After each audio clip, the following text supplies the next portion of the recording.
Hi guys! So it's our last full day here in Thailand, and for today we just decided to have brunch at Mr. Joe's Crispy Pork. So they offer a lot of food items here. They have crispy pork, they have siomai, they have noodles, they have mantaos, I think, or paos. But we just decided to get the crispy pork and pork siomai. The crispy pork was so good. It's crispy, it's not too oily, it's seasoned well, and okay din naman siya overall. And the price nitong food item was very affordable. Parang isang order nung pork is 180 pesos lang. So, if you guys are in the area, have to try it. Then, meron din silang mga soup. Pero hindi na kami umorder nun kasi may mga internal organs yata yung meats nun. But overall, it's good.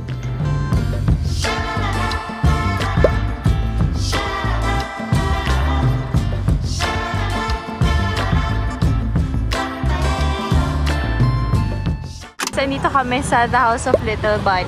Ang layo pala nito guys. Nasa Bangkok pa rin siya, pero bang na area. Wala siya sa mga Siam, wala siya sa mga Prato na malayo siya. Tapos nag-iisa lang siya guys. Nag-iisa lang siyang branch dito sa Bangkok. Though may mga iba pa raw siyang branch outside of Bangkok. Pero akala ko meron siya sa Central World, sa mga malls. Wala pala. Like, ito lang talaga yung branch nila dito. Tapos ang dami nagla-live selling sa loob guys. Parang hindi ka makapili ng kalmado.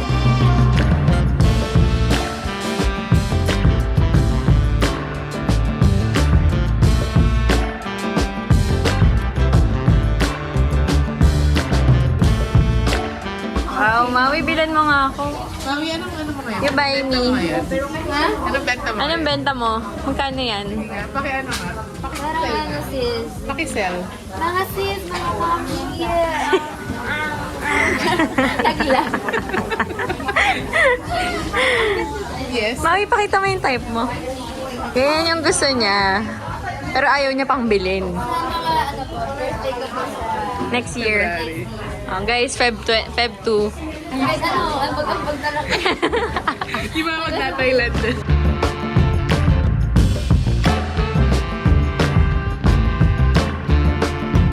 Maui rin may binili guys. Pakita mo, Maui.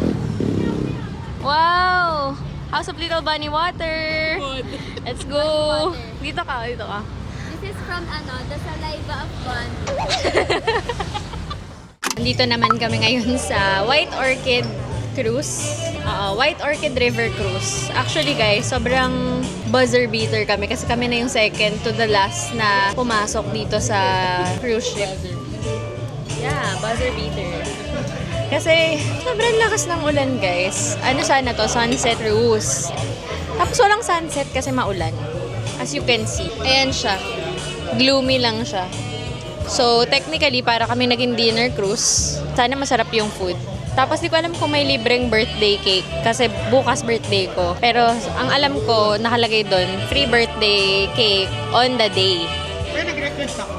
Pero, you know, sana naman pagbigyan nila kasi wala na kaming sunset na nakita.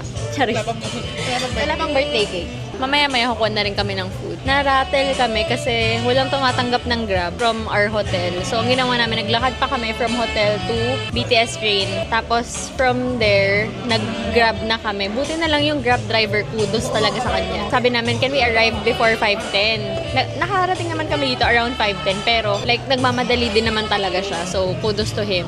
Kinabahan pa nga kami kasi parang feeling namin hindi na kami dapat tumuloy. Pero, so far, nakarating naman kami ng safe. Saw your silhouette in the backlight. Swear we could have met in a past life. Dreaming every night like the last time. So I end all my days with you. Yeah, we should share a backseat in a taxi to get home.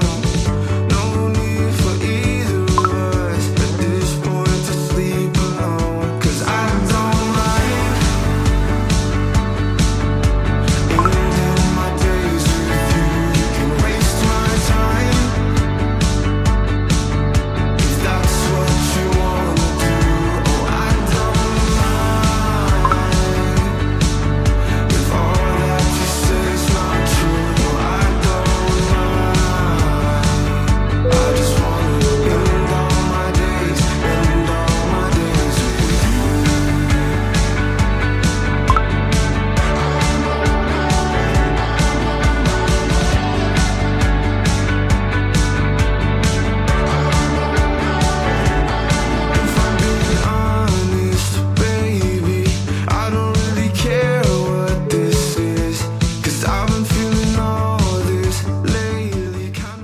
Hi guys! So it's me and we're back in the Philippines. Actually, it's been a few weeks na since my Thailand trip. A little backstory lang kung ba't wala akong masyadong na-vlog for the last full day in our Thailand trip. Kasi supposedly it's a birthday salubong. Dapat sunset cruise, mamimili ng pasalubong sa Chatuchak Market, and food trip lang around the mga night markets ng Bangkok. But sadly and unfortunately, yung hapon on that day ng October 18 was very rainy.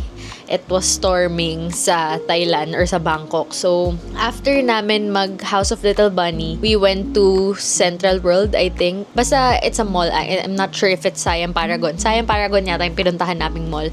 And then, we ate lunch. And supposedly, babalik dapat kami ng hotel. Tapos, gusto namin i-cancel na yung sunset cruise kasi nga super lakas ng ulan. Like, grabe yung ulan, nakakatakot siya. Like, kala namin maka-cancel na yung sunset cruise. Kasi nga, inisip namin mag-night markets na lang kami instead of mag-cruise since maulan nga and wala rin kami makikitang sunset because it was gloomy. Sadly, hindi namin pwede cancel yung cruise. Dapat ika-cancel siya one day before the event. So, it was a few hours na before the event. Kaya, pinush through namin siya, guys. So, after namin mag-Siam Paragon, bumalik lang kami sa hotel para magpalit. And then, we went to the cruise ship. And grabe yung adventure. Nakwento ko naman kanina earlier in this vlog. Hindi kami nakapag-Chatuchak Market. I wasn't able to buy a lot of pasalubong sa mga night markets nila. So, after ng sunset cruise namin, nag-Asiatique na lang kami. Doon na lang ako namili ng onting pasalubong kasi yun na lang yung market na mapupuntahan namin since pag bumiyahe kami from Asiatique to Chatuchak Market, since maulan nga, parang aabutin siya ng almost 2 hours because of the traffic. And ang hirap din mag-book ng Grab pag ganong maulan or basta parang Pinas lang din, ganun. Pag may surge ng nagbo-book, so ang hirap mag-book sa Grab. Doon na lang kami namili sa Asiatique, and that's why I'm gonna haul it for you guys na lang. Here are some of the things that I got in Bangkok, and some of these na pamigay ko na talaga. Yung mga talagang pasalubong for family and friends na pamigay ko na since it's been weeks na nga since this Bangkok trip. And nakapag-Bangkok na rin si Lee tsaka si Tala, si Kuya Ken, tsaka yung girlfriend niya si Tala, nakapag-Bangkok na rin sila. So, since hindi ako nakapag-markets, nagpabili na lang ako sa kanila sa Chatuchak. Not sure if sa Chatuchak nila nabili or sa iba-ibang mga malls pa. Since mas nag-focus sila sa Bangkok. Ako kasi parang Bangkok, Khao Yai yung trip. So, hindi ako masyado nakapamili. So, nagpabili na lang ako sa kanila. So, ipapakita ko na sa inyo. Ang dami ko sinasabi. Yung mga binili ko na lang muna. Since the House of Little Bunny na yung paper bag, papakita ko na sa inyo yung birthday gift ko for myself. This is the first House of Little Bunny bag that I own. And I think Penelope yung name netong bag na to. And I got it sa neon green or lime green na color. Kasi wala nang ibang available, guys. As I've mentioned kanina dito sa vlog na to, ang daming nagla-live selling doon and naubusan na talaga ng stocks. And ito siya, guys. Gusto ko sana ng neutral color nito, but sadly wala nang available. But then, I'm still happy with this color kasi very pop of color siya sa mga outfits. So, yeah, may kasama tong heart na coin purse. That was the selling point for me. Ayan, may kasama siyang ganyan. Coin purse na may House of Little Bunny na logo, and then double strap na rin to. May short strap and may sling na strap. And it's cute. That's why I bought it. Syempre, hindi mawawala sa Thailand trip ang mga Hong Thai or yung mga inhaler. Actually, wala sa akin tong mga to. Hindi akin tong mga to.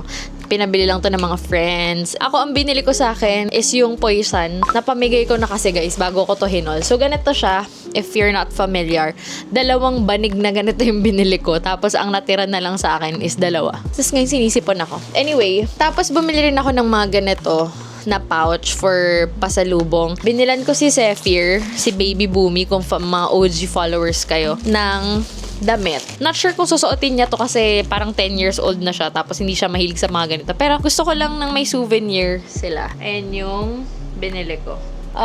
Kay Erit naman, yung isang pamangkin ko na girl. Yung kay Yui kasi nabigay ko na, guys, so I can't show it to you na. So, ito yung sa pamangkin kong isa. Nag-Big C kami, guys. Hindi ko rin to na vlog since ang dami ring tao sa Big C that time. Pero ang binili ko lang was 2 ganito, yung bento. Ayan, yung parang dried squid seafood snack. Maanghang daw to eh.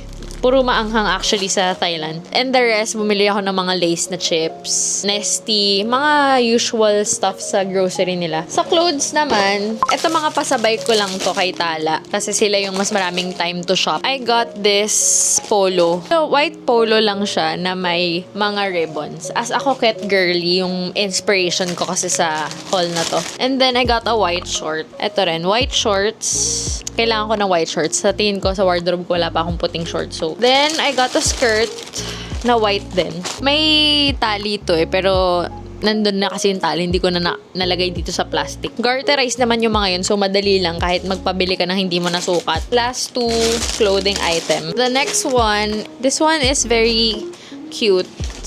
Polo rin to, na yellow. Tapos meron siyang collar na lace or eyelet. Long sleeve siya. Ayan. Tapos may garter na ganito yung polo. So cute siya. Di ko rin alam kung saan ko siya magagamit, but makikita nyo na lang sa Instagram ko.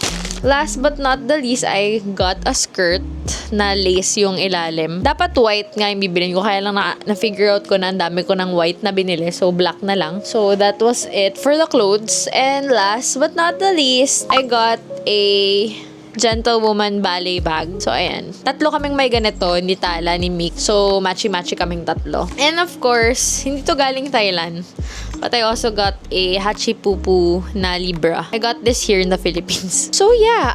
Meron pa pala akong isang hindi napakita from Thailand Pop Mart. Nilagay ko na kasi siya sa strap ng isang bag ko. So, this was what I got from the Hello Thailand X Crybaby na Pop Mart. It's a tuk-tuk badge. So, sinabit ko na siya dito sa strap ng isang bag ko. So, yeah, that was it. Ang kalat na tuloy ng kwarto ko because of this haul. Pero mostly sa Big C talagang mga chips lang yung binili ko. And, nag-Donkey rin pala kami. Sa Donkey, ito naman yung binili ko. Yung Cow Beauty Soap in blue and red. Tapos, binilan ko rin si Mami. Bumili rin pala ako ng Thai tea, yung mga Chatramu na brand. Pero pinamigay ko na kasi, so di ko naman papakita sa inyo. But, that's it for this haul, guys. I hope you enjoyed watching. So, susunod na yung updates about my life. So, yun muna. I hope you enjoyed watching this vlog. And till next time, bye!